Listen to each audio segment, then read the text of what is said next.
नमस्कार। श्रीमद् भागवत गीता और जिंदगी, प्रस्तुति 49, अध्याय 2, भ्रमित विचार, श्लोक संख्या 39। भावार्थ। हे पार्थ, यह समबुद्धि तुझे सांख्य अर्थात ज्ञान योग के विषय में कही गई है। अब तो इसे कर्म योग के विषय में सुन। जिस समबुद्धि से युक्त हुआ तो कर्म के बंधन को अच्छी तरह नष्ट कर डालेगा। दूसरे अध्याय के प्रथम 30 श्लोकों में श्री कृष्ण ने आत्मा और परमात्मा के स्वरूप को और आत्मा नित्य है इस विषय पर अर्जुन को ज्ञान दिया। क्योंकि जब बुद्धि भ्रमित हो जाती है तो विवेक काम करना बंद कर देता है, मनुष्य कर्तव्य विमुख हो जाता है और तब वह उसी बात को सत्य मानता है जिसको उसके भ्रमित विचार सच मान बैठते हैं। इसलिए अर्जुन का मोह भंग करने को श्री कृष्ण आत्मा के नित्य होने का उपदेश देते हैं। मनुष्य को काल, परिस्थिति और आवश्यकता अनुसार मानव जाति के कल्याण हेतु धर्म का पालन करते हुए किस तरह अपने कर्तव्य का निर्वाह करना चाहिए वे अर्जुन को समझाना चाहते हैं। प्रस्तुत काव्य में कर्तव्य का पालन करने हेतु या फिर समाज की मान्यताओं और मूल्यों की रक्षा करने हेतु या फिर धर्म की संस्थापना करने हेतु अर्जुन के पास मात्र एक ही विकल्प बचा था, युद्ध। युद्ध अर्थात भीषण नरसंहार, और वो भी अपने ही परिजनों का। यह एक विचारों का तूफान था।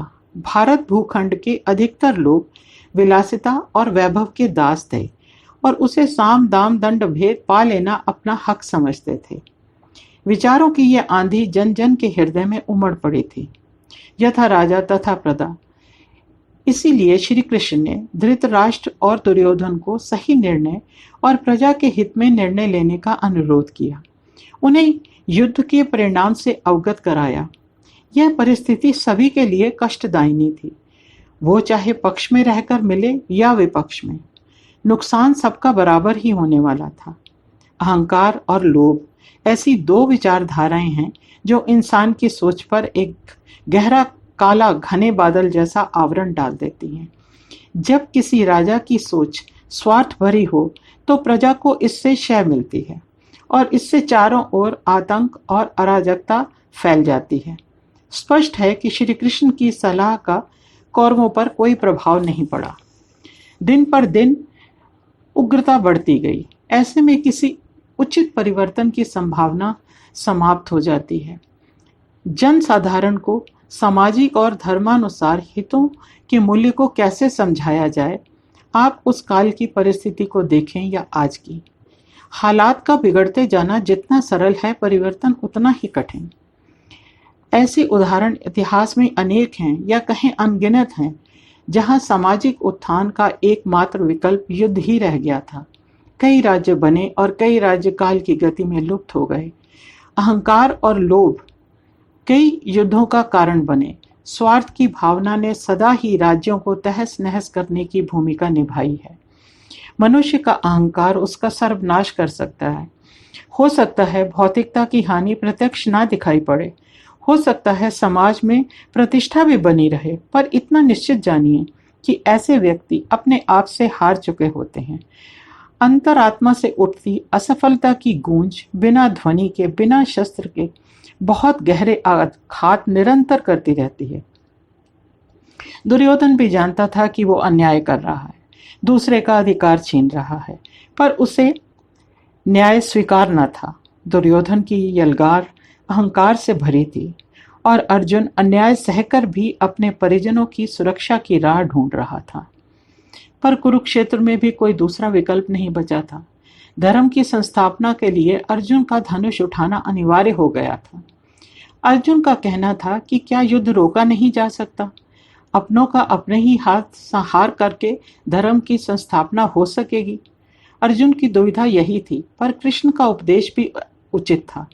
देश, राज्य, प्रजा और संस्कृति की रक्षा, इन सब के लिए विचारों में परिवर्तन की आवश्यकता थी और इसलिए धर्म युद्ध अनिवार्य हो गया था। श्री कृष्ण ने अर्जुन को उपदेश इसलिए दिया कि वो समय, समाज और परिस्थितियों को ध्यान में रखकर युद्ध के लिए अग्रसर हो। किसी भी योद्धा को युद्ध में भाग लेना है तो उसके मन में उद्देश्य और संकल्प का होना बहुत आवश्यक है। मन को यदि संदेह और मोह ने आ घेरा तो शरीर का शिथिल हो जाना स्वाभाविक है। इसलिए श्री कृष्ण अर्जुन को कर्म करने को कहते हैं। दूसरी ओर हम कोई भी काम करें उसके दो ही परिणाम होते हैं, सफलता या असफलता। इसलिए फल की चिंता भी कर्तव्य का पूरी तरह से निर्वाह करने में बाधा बन सकती है। ऐसे में आत्मज्ञान का होना बहुत आवश्यक है। मृत्यु से भी परे एक सच है, वो समझना भी बहुत आवश्यक है। तभी हम अपने आप को पूर्ण रूप से समर्पित कर कर्तव्य पालन कर उसके परिणाम को ग्रहण कर सकेंगे। स्वामी चिन्मयानंद जी ने लिखा है, the law of karma which is often misunderstood as the law of destiny form a very cardinal creed of the Hindus, and a right understanding of it is absolutely unavoidable to all students of the Hindu way of life. हम मोक्ष प्राप्ति के लिए या फिर शांतिपूर्ण जीवन जीने के लिए दो प्रकार की राहों में से एक राह चुन सकते हैं। इनका उद्देश्य भी एक ही होगा और मंजिल भी एक ही होगी, पर एक राह कर्म प्रधान होगी और दूसरी संन्यास। कर्म प्रधान राह पर मनुष्य को अपने कर्तव्यों का एवं जीवन का पूरा ज्ञान होना आवश्यक है। उसको लक्ष्य का भी ज्ञान होना बहुत आवश्यक है, जिसका मार्गदर्शन विवेक बुद्धि द्वारा होता है। अपने कर्तव्यों का पालन करने के लिए हमें मन, वचन और कर्म से पवित्र होना होगा। यह असंभव नहीं है, पर कुछ लोगों के लिए कठिन अवश्य हो सकता है, कारण कि यह किसी योग साधना से कम नहीं। दूसरी ओर सांख्य दर्शन है, संन्यास है, जहां सत्य और असत्य के बीच का भेद जान लेना आवश्यक है। नहीं तो मोह भंग नहीं होगा, मन अधर में ही लटका रहेगा। ज्ञान को प्राप्त करना अति आवश्यक है, तभी तो विवेक बुद्धि के अंधेरे दूर हो सकेंगे।